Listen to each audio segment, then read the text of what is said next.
राधे राधे भक्तों, आज हम आ गए हैं आपके साथ नए वीडियो लेकर कार्तिक मास के शुक्ल पक्ष की एकादशी, जिसको कहते हैं देव उठनी एकादशी, देवोत्थान एकादशी और देव प्रबोधनी एकादशी के नाम से जाना जाता है।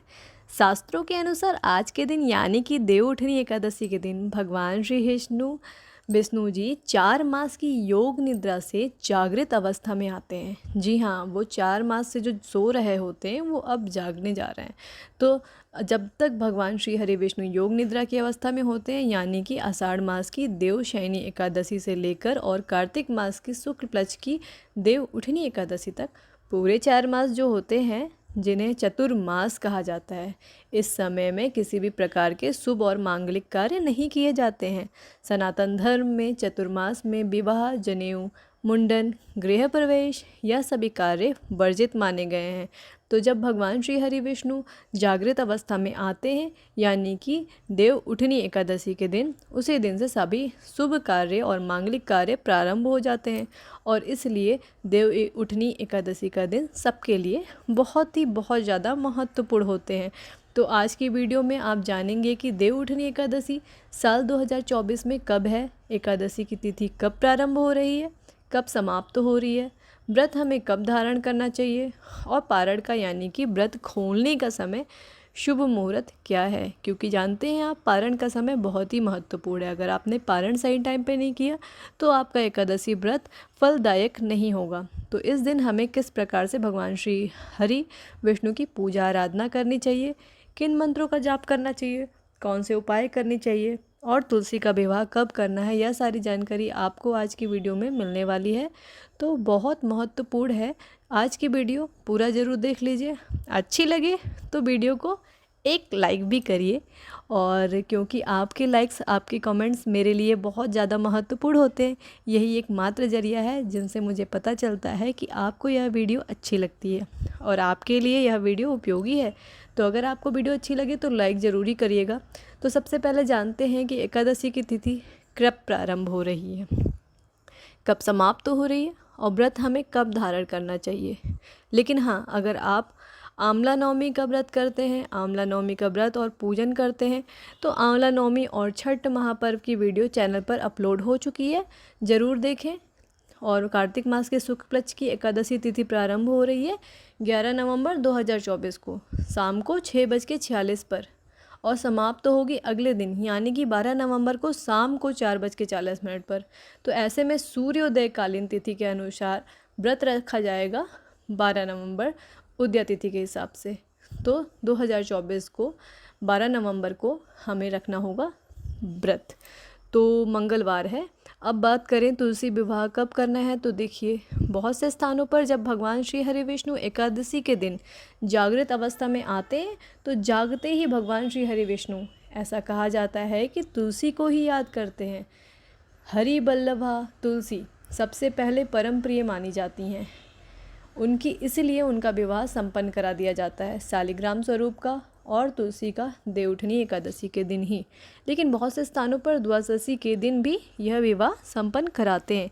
ऐसे में जो भक्त हैं एकादशी को विवाह संपन्न करवाते हैं, वह 12 नवंबर 2024 को तुलसी विवाह करेंगे, और जिनके यहाँ द्वादशी के दिन यह विवाह संपन्न करवाया जाता है वह 13 नवंबर को तुलसी विवाह करेंगे। ठीक है, तो इसमें किसी भी प्रकार का कोई संशय नहीं है। मतलब देखिए, शास्त्रों में कहा गया है कि अगर आप तुलसी विवाह एकादशी को नहीं संपन्न करवा पाते हैं तो कोई बात नहीं, ऐसे में द्वादशी को भी कर सकते हैं या फिर द्वादशी से लेकर पूर्णिमा तक किसी भी दिन कर सकते हैं। जैसे कि मान लीजिए कोई पीरियड्स हो या घर में किसी को कहीं बहुत ज़्यादा इम्पॉर्टेंट काम हो, जाना पड़ गया हो, तो फिर एकादशी के बाद आप अपने घर में आते हैं, तो ऐसे में पूर्णिमा तक, कार्तिक पूर्णिमा तक भी तुलसी विवाह आप संपन्न कर सकते हैं। ठीक है, तो मतलब एकादशी से मतलब देवउठनी एकादशी से लेकर और पूर्णिमा तिथि तक किसी भी दिन तुलसी का विवाह आप कर सकते हैं अपनी सुविधा के अनुसार। आप देख सकते हैं, वैसे सबसे श्रेष्ठ होता है एकादशी के दिन तुलसी विवाह करना, क्योंकि ऐसे में कहा जाता है कि जब भगवान श्री हरि विष्णु जागृत अवस्था में आते हैं तो सबसे पहले हरि वल्लभा तुलसी को ही पुकारा सुनते हैं, और तुलसी और शालिग्राम के विवाह के बाद ही जो मांगलिक कार्य होते हैं वह प्रारंभ हो जाते हैं। तो आप बात करते हैं पारण के शुभ मुहूर्त के बारे में। तो देखिए, एकादशी व्रत का पारण हमेशा द्वादशी तिथि में किया जाता है और द्वादशी तिथि प्रारंभ हो रही है 12 नवंबर को शाम 4:50 पर और समाप्त होगी 13 नवंबर को दोपहर में 1:01 पर। ऐसे में पारण का शुभ मुहूर्त आपको प्राप्त हो रहा है 13 नवंबर को सुबह 6:42 से लेकर सुबह 8:50 पे। तो इसके बीच आप पारण कर सकते हैं, तो सबसे शुभ माना जाएगा।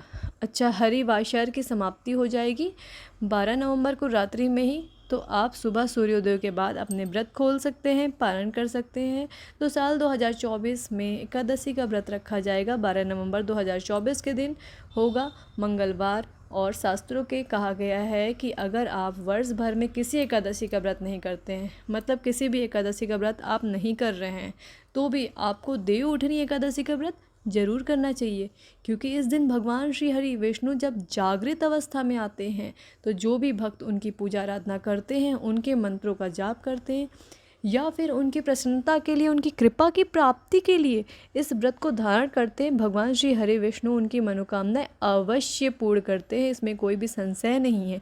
यह एकादशी बहुत महत्वपूर्ण है। अगर आप कोई भी एकादशी नहीं करते हैं तो भी आप देव उठनी एकादशी का व्रत कर सकते हैं। सिर्फ देव उठनी एकादशी का व्रत भी आप कर सकते हैं। और जैसे कि कई भक्तों के प्रश्न आए हैं कि हम देव उठनी एकादशी से क्या व्रत शुरू कर सकते हैं, मतलब एकादशी का व्रत उठा सकते हैं, तो हाँ जी, बिल्कुल कर सकते हैं। देव उठनी एकादशी से ही आप अपनी एकादशी का व्रत प्रारंभ कर सकते हैं।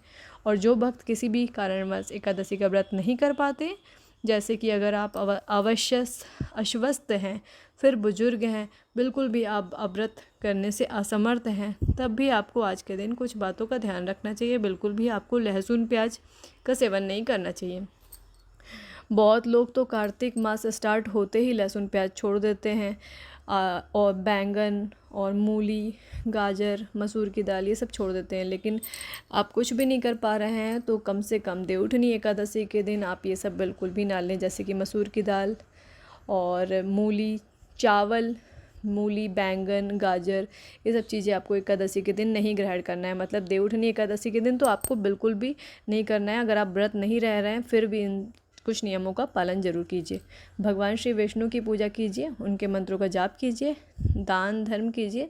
इससे भी आपको भगवान श्री विष्णु की असीम कृपा प्राप्त होगी। तो जितना भी आपसे हो सके, अगर आप व्रत कर पाते हैं अत्यंत श्रेष्ठ है। व्रत नहीं कर पाते हैं तो नियम पालन आपको ज़रूर करना है। और एकादशी के दिन पहले दसवीं तिथि के नियम का पालन किया जाता है, तो शुद्ध और सात्विक भोजन हम ले लेंगे। इसके साथ ही लहसुन प्याज मांस मदिरा आप ग्रहण करते ही नहीं है, बिल्कुल भी मत खाइए। उस दिन आपको मसूर की दाल, साग, टमाटर, गाजर, मूली, बैंगन, इन चीज़ों का भी त्याग करना चाहिए। और दसवीं तिथि का संध्या काल में सूर्यास्त होने के बाद आप अन्न का और नमक का सेवन नहीं कर सकते हैं, मतलब रात्रि में भोजन नहीं करना चाहिए। अगर आप कुछ खाना चाहें तो फल इत्यादि ले सकते हैं। दसवीं तिथि से ही ब्रह्मचर्य का पालन करना चाहिए और अगर संभव हो तो भूमि पर शयन करना चाहिए। फिर एकादशी के दिन हम प्रातः काल जल्दी उठते हैं। उठकर नित्य कर्मों से निर्वृत्त होकर आप स्नान कर लीजिए। स्नान करने के बाद साफ स्वच्छ वस्त्र धारण करके भगवान श्री हरि विष्णु की पूजा से पहले भगवान सूर्यदेव को जल दे दीजिए। उसके बाद भगवान श्री विष्णु के सामने शुद्ध घी का दीपक जलाकर अपने व्रत का संकल्प ले लीजिए। अब क्योंकि आज देव उठनी एकादशी है तो आज के दिन जो पूजा होती है वो विशेष पूजा होती है, क्योंकि आज के दिन यानी कि देव उठनी एकादशी के दिन देव जगाए जाते हैं, तुलसी और शालिग्राम का विवाह होता है। और तो और एकादशी बाकी एकादशी से भी बहुत ज़्यादा महत्वपूर्ण है, क्योंकि देव उठनी एकादशी की संपूर्ण विधि की वीडियो आपको आगे मिल जाएगी। अभी के लिए बस इतना जान लीजिए कि आपको अगर देव उठनी एकादशी का व्रत धारण करना है तो साल 2024 में एकादशी का व्रत रखा जाएगा 12 नवंबर 2024 को दिन होगा मंगलवार। सभी को मेरी तरफ से देव उठनी एकादशी और तुलसी विवाह की मंगल शुभकामनाएं।